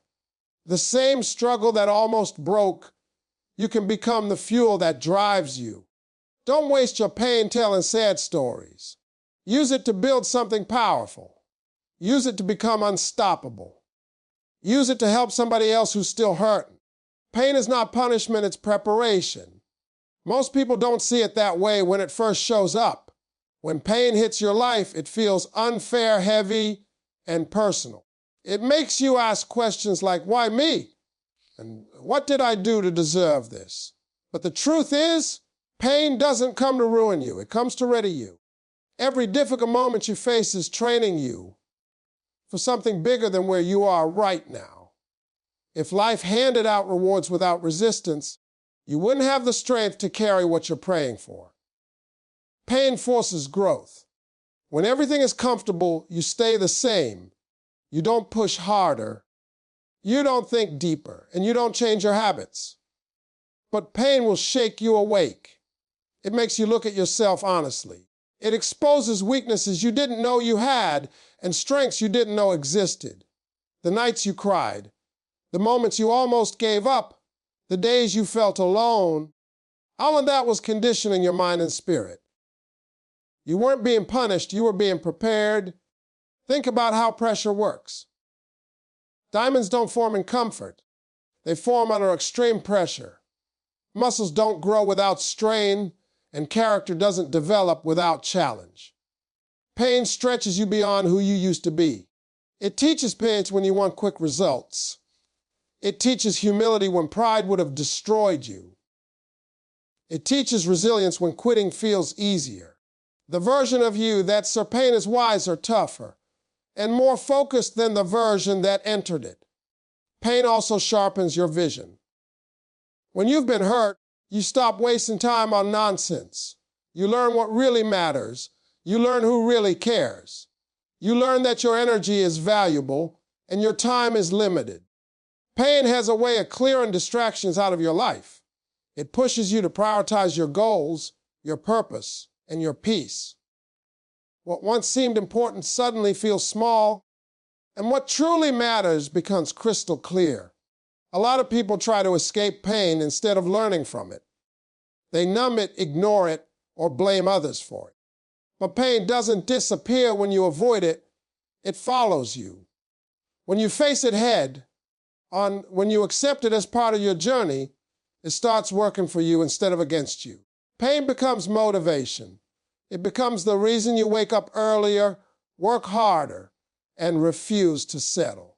Pain prepares you for leadership too. You can't guide people through storms you've never walked through yourself. The struggles you endure give you empathy, depth, and understanding. They allow you to connect others on a real level. People don't relate to perfection, they relate to perseverance. When you've been through pain and kept going, your words carry weight, your presence carries strength. Your story becomes proof that survival is possible. The biggest mistake you can make is letting pain turn you bitter instead of better. Bitterness traps you in the past, but preparation pushes you into the future. Pain is temporary, but the lessons last forever. If you let it shape you instead of break you, you'll realize it was necessary. The obstacles weren't there to stop you. They were there to build you. Every setback was training. Every hard moment was a lesson. Every hard moment was preparing you for the life you said you wanted. Every struggle carries a lesson meant to strengthen you, even when it feels like it's tearing you apart. When hardship enters your life, it rarely announces what it's there to teach. All you feel is the weight of it. The frustration, the confusion, the exhaustion. But struggle is never random. It shows up with a purpose, and that purpose is growth. Life doesn't test you to see you fail. It tests you to reveal what you're made of. Struggle forces you to slow down and pay attention. When things go wrong, you start asking deeper questions about your choices, your habits, and your direction. You begin to see where you've been careless, where you've been patient, and where you've been avoiding responsibility. These moments of discomfort become mirrors. They reflect back the truth about who you are and who you need to become. Without struggle, most of us would never look that closely at ourselves. There are lessons you can only learn the hard way. Failure teaches discipline. Loss teaches gratitude. Rejection teaches self-worth. Betrayal teaches discernment. Painful seasons carve wisdom into your character in ways success never could. When everything is going right, you celebrate. When things fall apart, you evolve. Struggle humbles you and reminds you that growth is a process, not a moment. Struggle also builds mental toughness. When life keeps hitting you, you either collapse or adapt. Each challenge you survive increases your capacity to handle the next one. What once felt unbearable slowly becomes manageable. You realize you're stronger than your emotions, stronger than your fears, stronger than the voice in your head telling you to quit. That strength doesn't come from comfort. It comes from enduring what you thought you couldn't. Through struggle, you learn that not everything happens on your timeline. Waiting teaches endurance. Delays teach trust. Setbacks teach persistence. Struggle shows you that real success is earned slowly through consistency and effort, not overnight miracles. It trains you to keep going even when progress is invisible. Struggle also refines your values. It strips away superficial goals and replaces them with meaningful ones. You stop chasing approval and start chasing purpose. You stop trying to impress people and start trying to improve yourself. The opinions that once controlled you lose their power, and your inner voice becomes stronger. Struggle teaches you to stand alone if necessary, because you learn that your worth isn't dependent on external validation. One of the most powerful lessons struggle teaches is empathy. When you've been through hard times, you see others differently. You become more patient, more understanding, and less judgmental. You know that everyone is fighting something you can't see. Your pain gives you the ability to connect, to inspire, and to lift others up. That's why your struggle is never just about you. It equips you to make an impact beyond yourself. If you run from struggle, you miss the lesson. If you blame others, you delay the growth. But when you accept struggle as part of your journey, it becomes a teacher instead of an enemy. You stop asking why life is so hard and start asking what life is trying to teach you. That shift in mindset changes everything. Struggle strengthens you from the inside out. It builds character, clarity, resilience, and wisdom. One day you'll back and realize the hardest seasons were shaping you into someone capable of handling far more than you ever imagined. Your story has power because you survived it. A lot of people underestimate that. They think power comes from success, money, titles, or applause. But real power comes from endurance. It comes from getting knocked down, counted out, hurt, disappointed, and still finding the strength to stand back up. Survival is not a small thing. Every day you kept going when quitting felt easier added weight to your story. There were moments in your life when nobody clapped for you. Nobody encouraged you. Nobody even noticed how close you were to giving up, but you showed up anyway. You carried pain in silence. You smiled when you were breaking. You pushed forward with questions and doubts still unanswered. That right there is strength. The fact that you made it through chapters that almost destroyed you is proof that there's something powerful inside you. Your story matters because it's real. It's not perfect, polished, or pretty. It has scars, mistakes, and regrets written all over it. But those scars are evidence of healing, not weakness. They show that you were wounded and didn't stay down. People don't connect to flawless lives. They connect to survival stories. They connect to honesty, struggle, and resilience. When you own your story instead of hiding it, it becomes a source of strength. So many people feel ashamed of where they've been. Ashamed of failures, bad decisions, broken relationships, or missed opportunities. But shame has a way of stealing your voice. When you silence your story, you silence your power. The things you went through were not meant to embarrass you, they were meant to equip you. What almost broke you is now part of what makes you unbreakable. Your survival gave you perspective. You see life differently now. You don't take small wins for granted. You value peace more than drama. You understand pain in others because you felt it yourself. That awareness didn't come from books or advice. It came from experience. And experience is the most powerful teacher there is. When you tell your story, you give hope to people who are still stuck in the middle of theirs. Someone out there is going through what you already survived. They need proof that it's possible to make it through. Not theory. Not motivation quotes. Proof. Your life is that proof. Is survival someone else's reassurance that the storm doesn't last forever? Surviving also builds courage. After everything you've been through, fear doesn't have the same grip it once did. You've already faced loss, disappointment, and pain, and you're still here. That realization gives you boldness. You start taking chances you were once afraid of. You speak up more. You settle for less nonsense. Survival teaches you that you can handle more than you think. Your story carries authority because it was earned. Nobody can take that from you. No one can tell you what pain feels like if they've never lived it. No one can question your strength when you know what it took to get here. You didn't read about resilience, you lived it. You didn't hear about perseverance, you practiced it. That makes your voice powerful. There will always be people who judge you based on one chapter of your life. Let them. They don't know the whole book. They didn't see the nights you prayed, the days you struggled, or the moments you almost lost hope. You don't need everyone to understand your journey.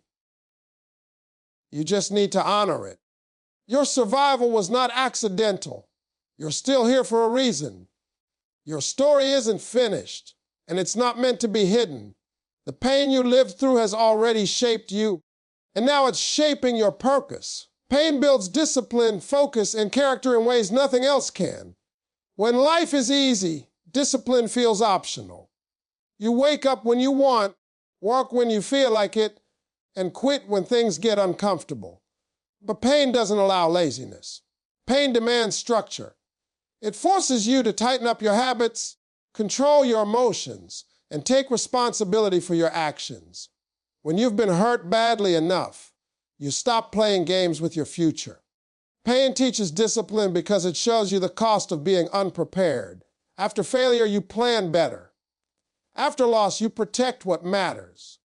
After disappointment, you work harder and move smarter. Discipline isn't built in moments of motivation. It's built when you're tired, discouraged, and still decide to show up. Pain trains you to do what needs to be done even when you don't feel like it. Focus is another gift pain gives you. When you're going through something difficult, distractions lose their appeal. You don't have time for meaningless conversations, fake relationships, or empty entertainment. Pain sharpens your attention. It forces you to concentrate on survival, improvement, and progress. You begin to channel your energy toward goals instead of gossip, growth instead of comfort. Pain clears the noise so you can hear your purpose. When life hits hard, you also learn the importance of boundaries. Pain teaches you who deserves access to you and who doesn't. You become more selective with your time, your trust, and your attention. That focus protects your peace. You stop explaining yourself to people who don't understand your journey. You stop chasing validation and start chasing results. Pain helps you stay locked in. Character is built in adversity. Anyone can be kind when things are going well. Anyone can smile when life is rewarding them. But who you are when life is unfair reveals your true character. Pain exposes your values. It shows whether you'll compromise your integrity for comfort or stand firm in your principles. Hard times test honesty, patience, humility, and self-control. Passing those tests shapes a character. Pain also teaches accountability. It removes excuses. When you've been through enough, blaming others feels pointless. You realize that growth begins when you take ownership of your life. Pain makes you ask hard questions about your choices and your effort. It pushes you to stop waiting for rescue and start becoming responsible for your own future. That accountability is a foundation of strong character. Through pain, you learn consistency. You learn that progress comes from small actions done repeatedly, not from dramatic bursts of effort. Pain humbles you to understanding that success is a process. You stop expecting quick wins and start respecting daily discipline. This consistency strengthens your mindset and builds confidence that can't be shaken easily. Pain also strengthens emotional control. It teaches you how to manage frustration, disappointment, and anger without letting them destroy you. You learn when to speak and when to stay silent. You learn how to respond instead of react. Emotional discipline is one of the most valuable skills pain develops because it keeps you steady when everything around you feels unstable.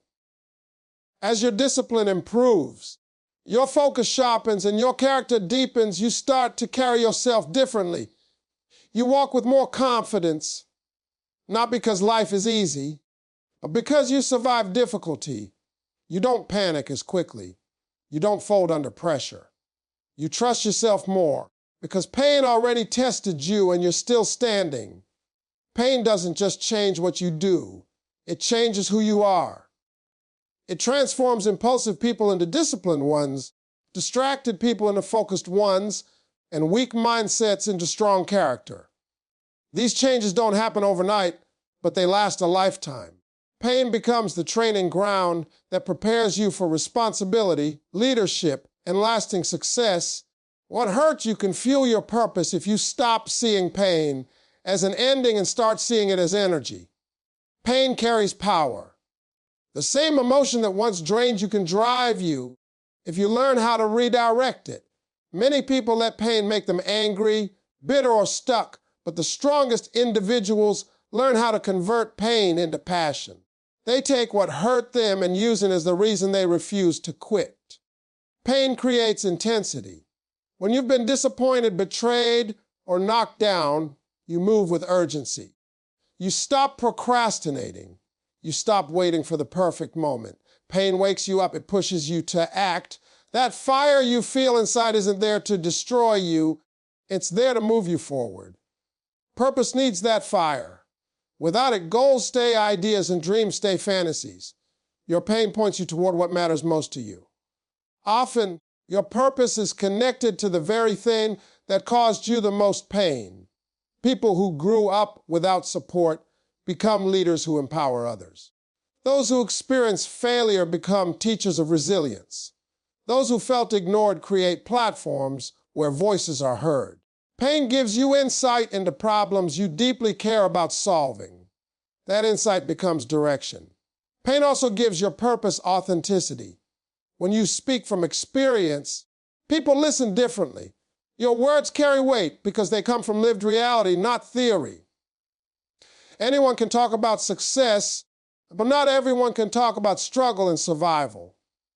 When you use your pain to help others, it transforms from a burden into a blessing.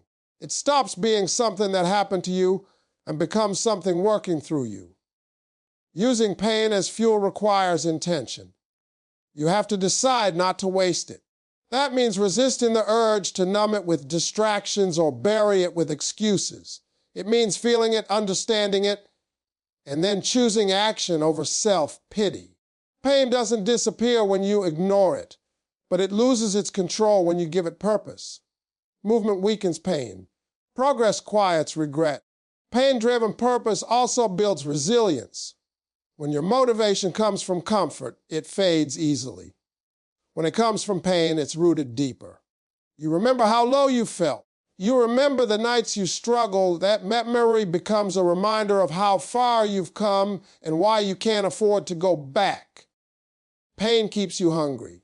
It keeps you disciplined. It keeps you pushing even when results are slow. There is also healing in using pain productively. When you create something meaningful out of what hurts you, it gives your suffering meaning. You stop asking why it happened and start appreciating what it produced in you. Purpose doesn't erase pain, but it redeems it. It turns wounds into wisdom and scars into strength. Many people wait for pain to fade before they stop building their future. That's a mistake. You don't have to be fully healed to be effective. You just have to be willing. Some of the most impactful work is done by people still carrying scars. Their honesty, vulnerability, and persistence inspire others who are also struggling. Your pain makes you relatable. Your action makes you powerful. When you use pain as fuel, excuses lose their power. You no longer need external motivation because your drive is internal. The memory of where you've been pushes you toward where you're going. Pain becomes a reminder, not a restriction. It stops holding you back and starts pushing you forward. Pain didn't enter your life to end your story. It entered to ignite it. When you align your pain with purpose, you transform suffering into strength and struggle into significance. Using pain turns victims into leaders because leadership is born from experience, not comfort. People don't follow perfection, they follow authenticity. They follow those who understand struggle, who have felt pressure, loss, and disappointment and still chose to rise. Pain gives you depth, and depth is what separates leaders from followers. When you've been through something real, your words carry credibility and your actions carry weight. Pain teaches responsibility. A victim waits to be saved. A leader learns to adapt. When pain hits your life, you realize that no one is coming to fix everything for you. That realization can feel scary at first, but it's also empowering. You stop waiting for permission and start taking ownership. Pain forces you to make decisions, to stand up for yourself, and to take control of your direction. That shift from dependence to responsibility is the foundation of leadership. Pain also builds empathy, one of the most important leadership qualities.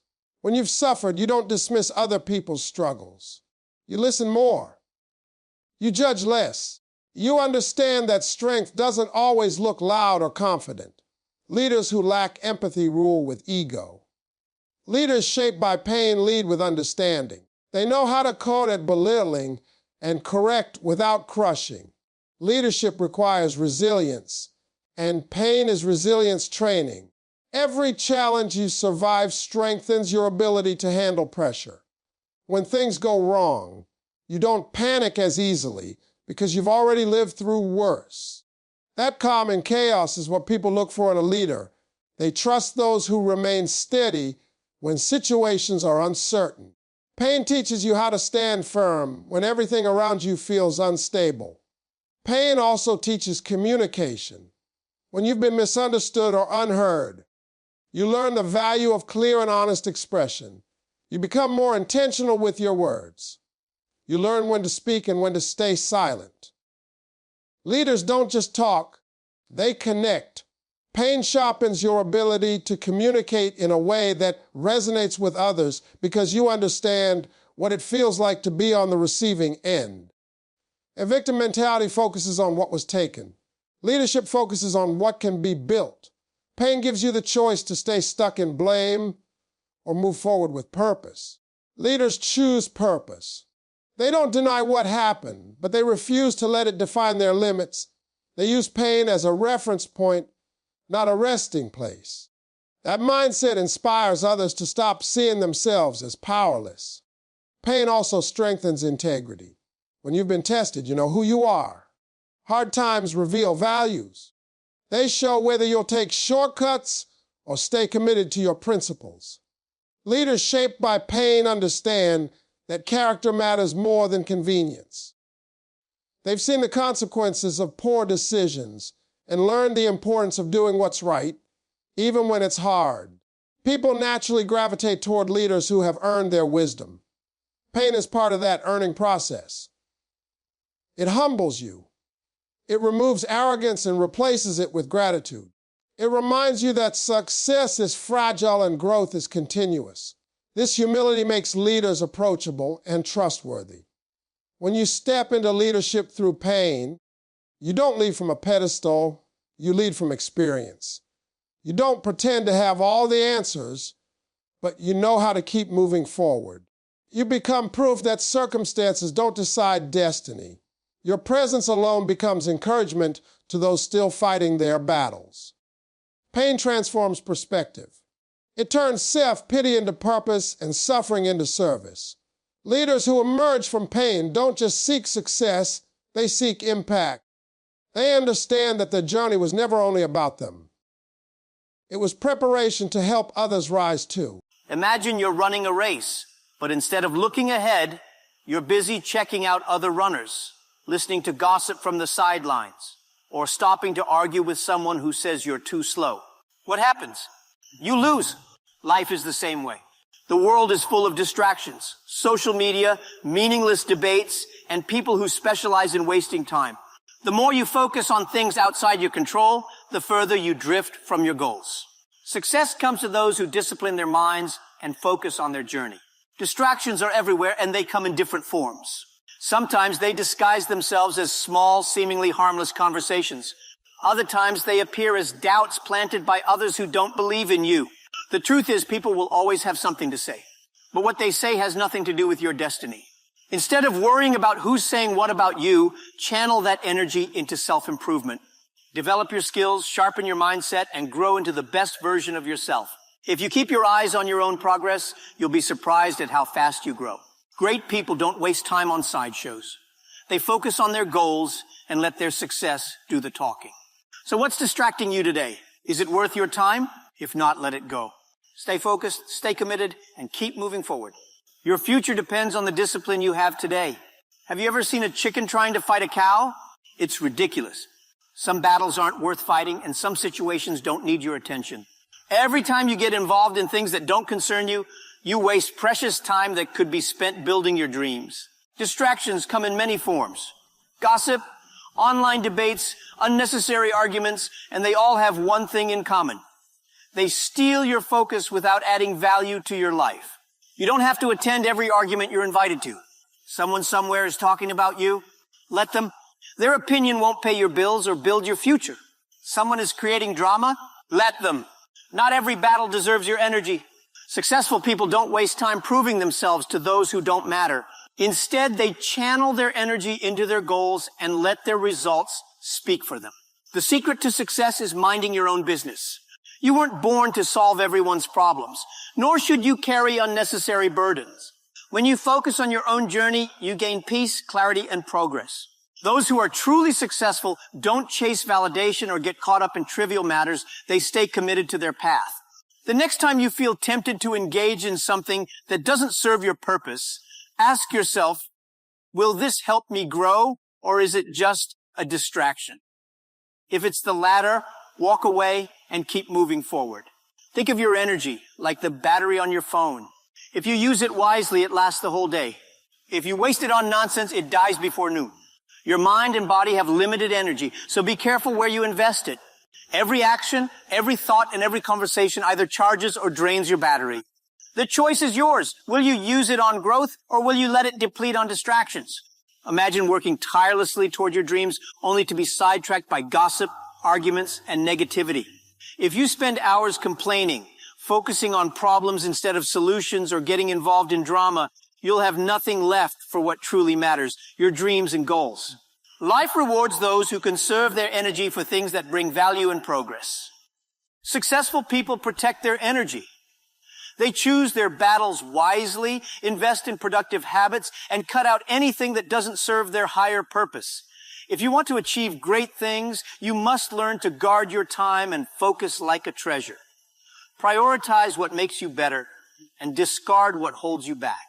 So ask yourself, where is your energy going? Are you spending it wisely, or are you wasting it on things that won't matter in 5 years?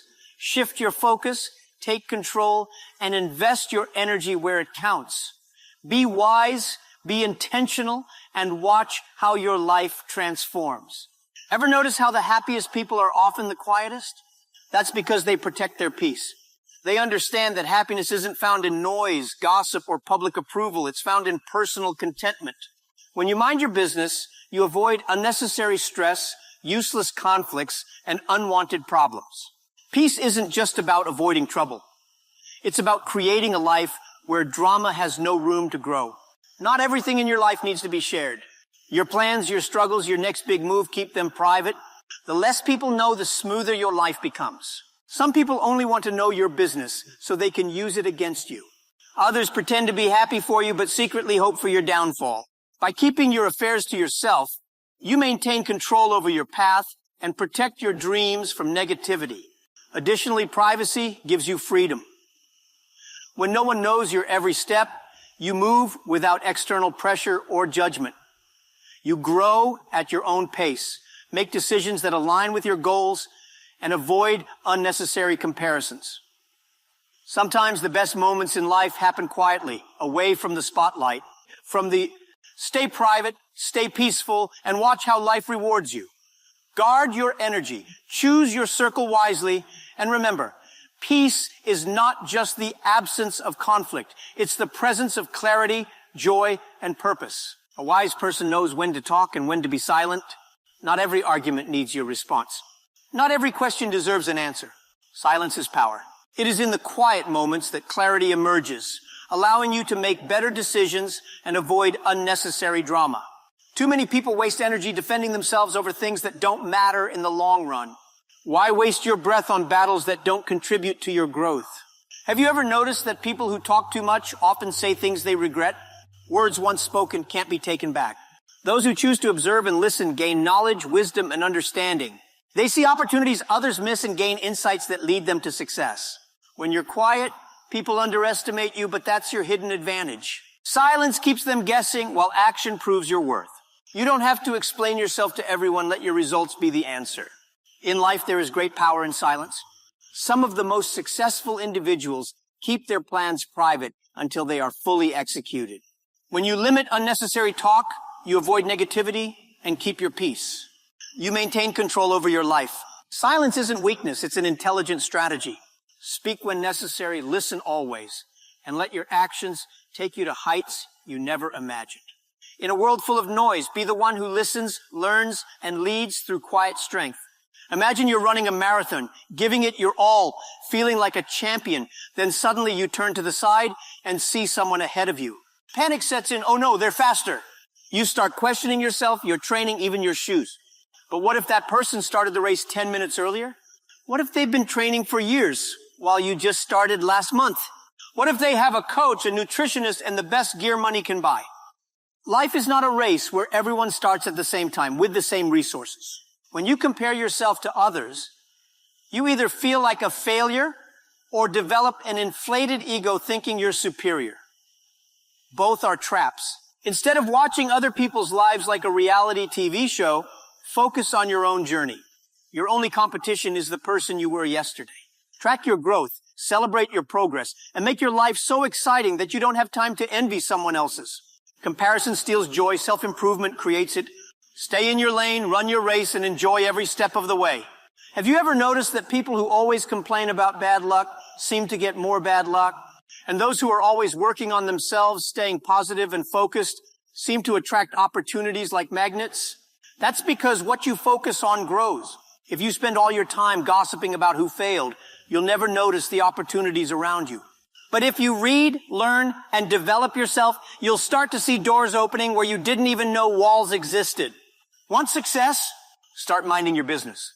Instead of scrolling through other people's lives, scroll through a book, a skill-building course, or something that actually helps you grow. Success is not about luck, it's about discipline. If it were about luck, everyone with a rabbit's foot or a lucky charm would be a millionaire. But let's be real, luck won't wake you up early to grind. Luck won't stop you from wasting hours binge-watching shows instead of working on your goals. Discipline will. But discipline is hard when you're distracted by drama, unnecessary gossip, and social media scrolling marathons. If you want to be successful, cut out the noise and focus. Success requires sacrifices. So say goodbye to mindless distractions and hello to results. Ever seen someone get so angry over a minor issue and you think, wow, they just lost a fight with their own emotions? That's what happens when you react to everything. Emotional control is a superpower, and the secret ingredient, minding your business. Not every battle is yours to fight. Not every comment needs a reply, and not every insult deserves your energy. Imagine if successful people spent their time responding to every negative word. Would they ever accomplish anything? Absolutely not. Instead, they channel that energy into building their dreams, learning new skills, and achieving their goals. Think of emotional control like a remote control. Who's holding it? If you let every little thing push your buttons, you're handing over control to someone else. The truth is, most situations don't require a reaction. They require patience and wisdom. People who master emotional control are like skilled chess players. They think before they move. So the next time someone tries to provoke you, ask yourself, is this worth my energy? If the answer is no, move on. Emotional control is not just about suppressing emotions. It's about using them wisely. Channel that passion into something productive. And you'll find that your destiny is not controlled by others. It's shaped by you. Have you ever seen billionaires arguing in comment sections or spreading rumors? No, because they're too busy making money moves. Successful people don't sit around monitoring other people's success. They focus on their own goals. They don't waste time trying to prove a point to people who don't matter. They let their results speak. Think about it. If success required approval from the masses, every internet troll would be a millionaire. But instead of debating online, successful people are making deals, learning new skills, and growing their wealth. They understand that energy is limited, and wasting it on gossip, envy, or negativity is like throwing money into a fire. The real flex? Being so focused on your own goals that you have no idea what others are saying about you. Want to be successful? Act like successful people. Invest in yourself, work in silence, and let your achievements make the noise. Instead of getting caught up in other people's drama, create your own empire. Instead of proving a point to strangers, prove it to yourself. The most powerful response is not an argument, it's undeniable success.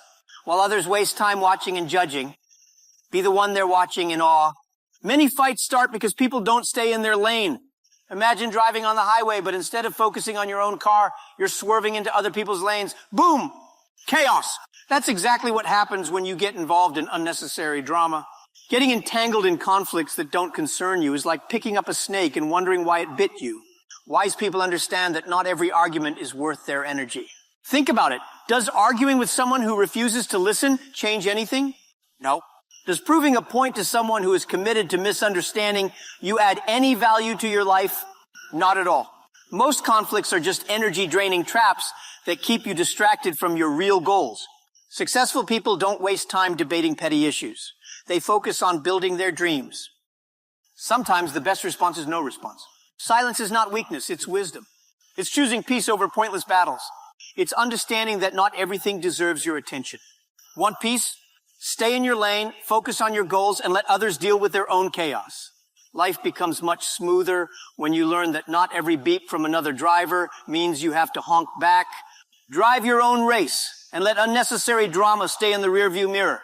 Not everyone clapping for you is cheering for you. Some are just waiting for you to fail.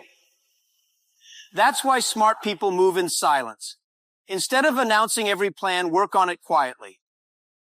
Success is like a pregnancy.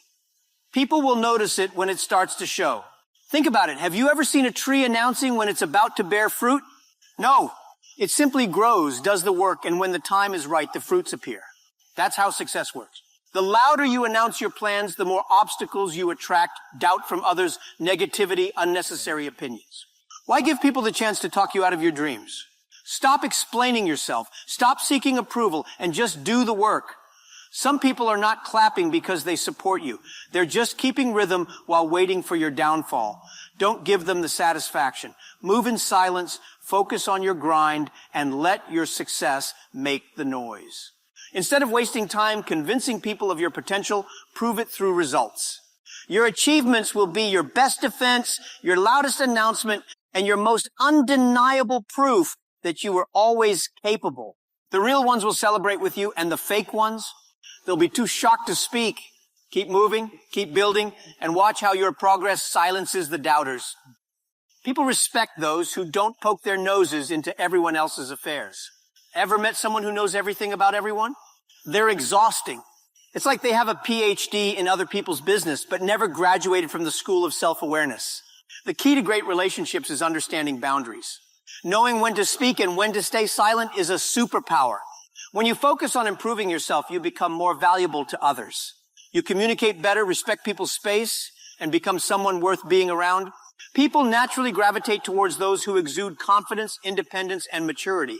Instead of spending energy analyzing someone else's life, use that energy to refine your own. Want better relationships?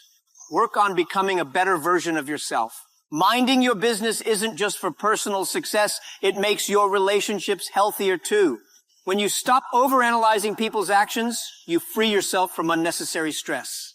You become more understanding and less judgmental, and that's what makes people feel comfortable around you. Instead of being the neighborhood investigator, be the friend, partner, or colleague who uplifts and inspires.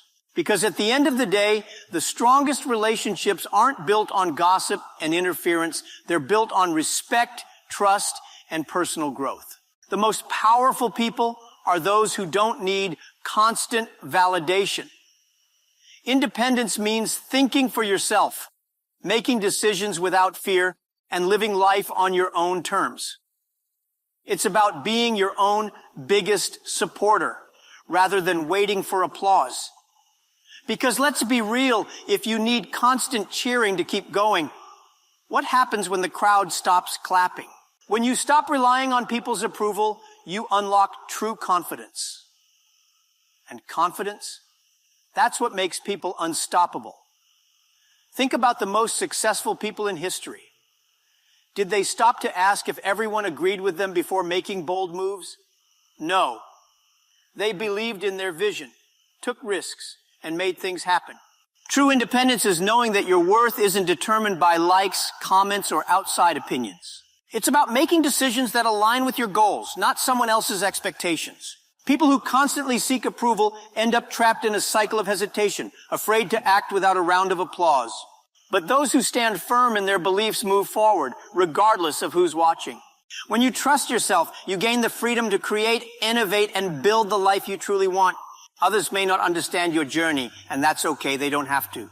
At the end of the day, independence isn't about proving anything to others. It's about proving to yourself that you are capable, strong, and enough. So go ahead, walk boldly, trust your instincts, and let your confidence lead the way. What happens when you mind your business long enough? Your life starts making sense. Instead of wasting time on distractions, you invest time in your purpose. You stop being drained by negativity and start being fueled by passion. Your energy shifts from worrying about what others are doing to creating something meaningful in your own life. And the best part, you become an inspiration without even trying. People who focus on their own growth, purpose, and success naturally inspire others to do the same. When you dedicate yourself to improving, you radiate confidence, peace, and determination, qualities that draw others in. Instead of getting caught up in drama, you become an example of what's possible when someone stays in their lane and works hard. Want a meaningful life? Mind your business, stay focused, and let your journey be the proof that it works. Every minute spent on unnecessary distractions is a minute taken away from your dreams. Instead of worrying about the latest gossip, worry about leveling up your skills. Instead of envying someone else's success, create your own.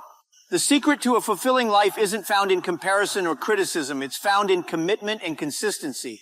So, keep your eyes on your path, stay dedicated to your purpose, and watch how your life transforms into something extraordinary. While others are busy watching, you'll be busy winning.